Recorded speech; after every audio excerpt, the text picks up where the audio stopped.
Hey guys, what's happening? Welcome to My Thoughts Monday. This is the second installment. And today, just in between groups, I wanted to talk to you real quick about the role of technique when it comes to cutting and teaching our kids change of direction. You know, when we think about technique most of the time when we're talking about the strength and conditioning realm, we seem to be talking more often than not about like exercise technique, how the kids do their cleans, how they do their squats, their deadlifts, whatever it may be. I want to take a step back and start talking about how they actually put their foot in the ground and cut. I think that this is something that we, at best, and I'm guilty of this too, gloss over from time to time. We are a very, very drill-based profession. You know, we like to have things where we do X to see Y show up. You know, like the whole idea of like hop, stop, plant, push, things of that nature, as opposed to actually just teaching these kids how to put their foot in the ground, push and take off. Now, don't get me wrong. I think that there's a lot of places where these drills are extremely important. And I do think that a lot of them do assist in teaching these kids how to move better. But what I would also argue is that at times, especially early on, we need to teach them the actual skill that we're asking them to perform before we end out doing these different special exercises, because that's really what they are, right? We're trying to break down these movements into pieces and teach them how to do the big movement by doing these small parts. I mean, really, that's kind of part of the definition of what a special exercise is if you look at the definition by Verkhoshansky. I see this cutting technique, obviously it's important in helping the kids move and perform better and actually know what they're doing, right? But a second step, I could see it being important, is their return to play protocol. We talk about how there's all these issues, you know, with non-contact ACL injuries because it's proven, right? We know that. We know that these happen. We know that there's things we need to do to get, you know, to help decrease the risk of them occurring. But we know that it happens a lot in cutting. But we look at the deceleration, the landing, the stopping, whatever we want to call it, but we never really look at them just putting their foot in the ground and cutting. So we do these special exercises to help prevent what happens in the action as opposed to teaching them the actual action.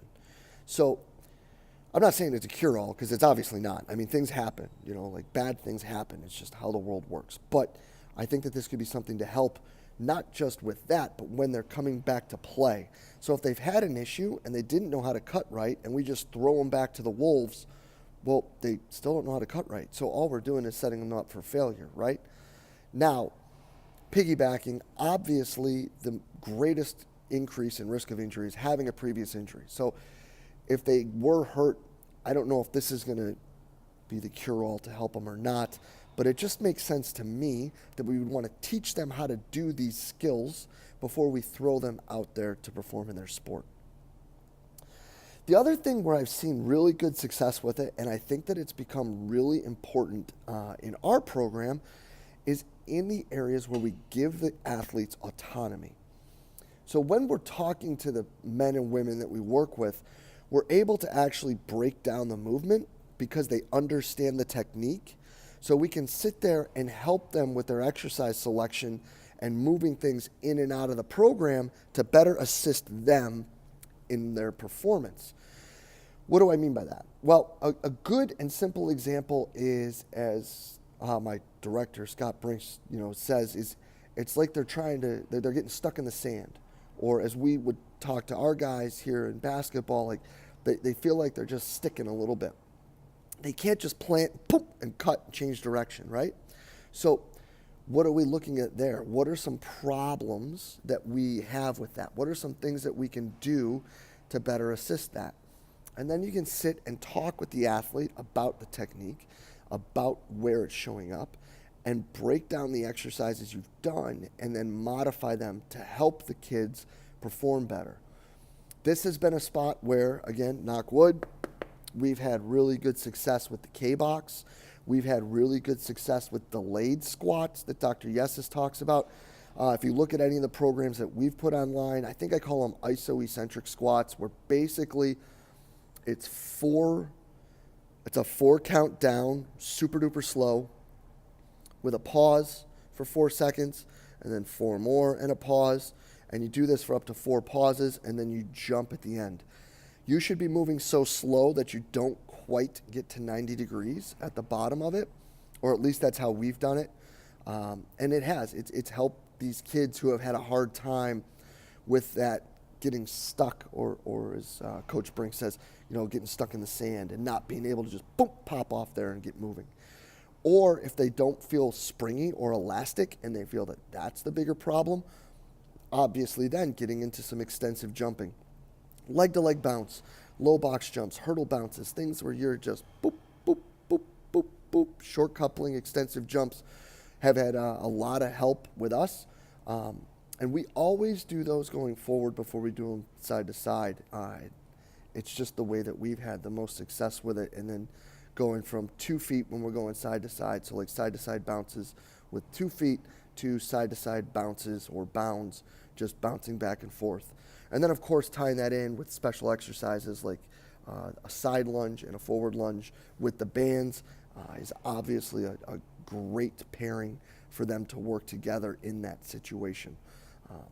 So yeah, I think that teaching these techniques and building these techniques from the ground up and making sure that the athletes understand how to actually perform the cuts and the movements we want, and then tying that back in with our return to play protocol, and giving the athletes autonomy when they understand what they're supposed to be doing and how it can help them be better at what they're trying to do are really huge benefits of teaching it, and reasons why I think that it should be something that we do more than gloss over.